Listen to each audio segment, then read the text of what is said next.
Well, hello, how are we doing, folks? In today's episode, we are going to discuss why you should become a writer. It's Thursday, Thursday. He says, got a size. Sunday fun day. I couldn't think of anything to go. But yay, it's Easter, so most of us have 4 days off. What are you going to do? So, I think about becoming a writer. Now, for some reason, this seems to stump a lot of people I've seen ask the question, and I do not understand why. There's a lot of reasons to become a writer. So let's get into a few of those. First of all, you get to live your dreams.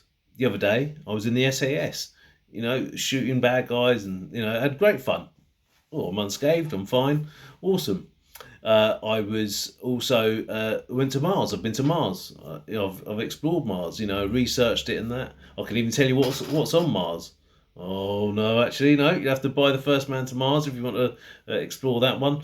But yes, but you get my point. In the Jelly Set Kid, I never got the girl. I always wanted to get the girl, and in the Jelly Set Kid, I did. It's fantastic. So you've got to understand that even though I'm writing fictional characters, it's not all me. It's not every book it's me. Of course it's not. I'm writing fictional characters and some are completely different from me, but it's still me creating it. It's still me creating that world, creating them characters and living through that, so it's all coming from me. So within that, you are actually living the dream. You are kind of coming out of it, and you're going through that experience with the characters. And so you really kind of, there is an element of you fulfilling your dreams within that. It's very powerful and very rewarding stuff. Okay, so also, it's very cathartic. And I think the best illustration of that is probably Mary Shelley's Frankenstein. If you haven't read it, seek it out, okay? And it's the absolute quintessential pinnacle example of Gothicism. If you're thinking about writing anything Gothic, you do need to read that, okay? But the point is, she was dealing with the loss of a child, and that was her way of coping. She wrote about it, yeah. So it's almost writing can almost be like counselling yourself. Now, I've never lost a child or something, but we've all had our ups and downs. And I was writing poetry, and that helped me for a while. Just kind of processing my feelings and that. So there's a very powerful side to writing as well. And then, of course, you've got the fact that you've got a piece of art and you've got accomplishment. So 150 years later, we talk about Mary Shelley's Frankenstein. I mean, look at that. Yeah, out of that came a magnificent piece of art. But you also get a sense of achievement. Every time I finish a book, I'm like, oh, I've written a book. That's on your resume. You've achieved something. So I just keep saying and I'm trying to stop saying It's annoying me. Sorry. Yeah, so you've got that sense. There is a very big sense of achievement, and it's hard work to write a book or even a short story. So yeah, there we go. And of course, another reason is adulation. Yay! You're fantastic. Book does well.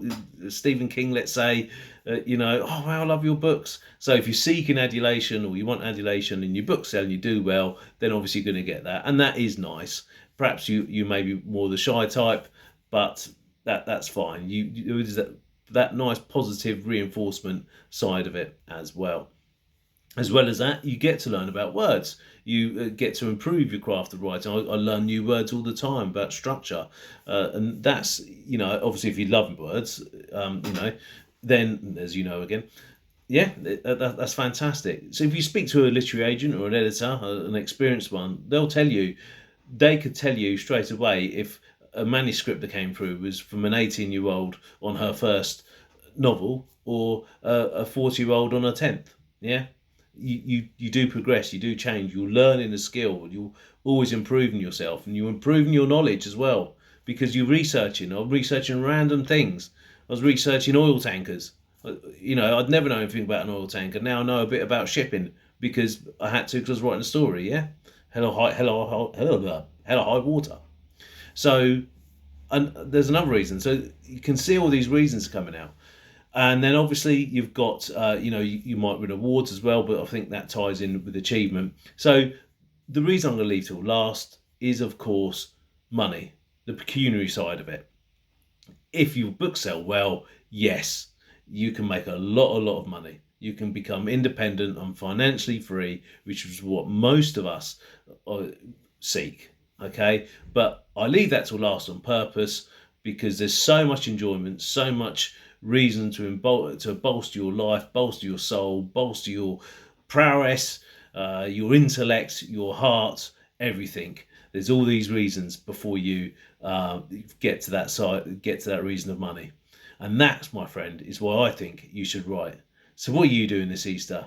Why don't you pick up a pen, and if you do, let me know. Okay, folks, have fun. Take care. Bye bye.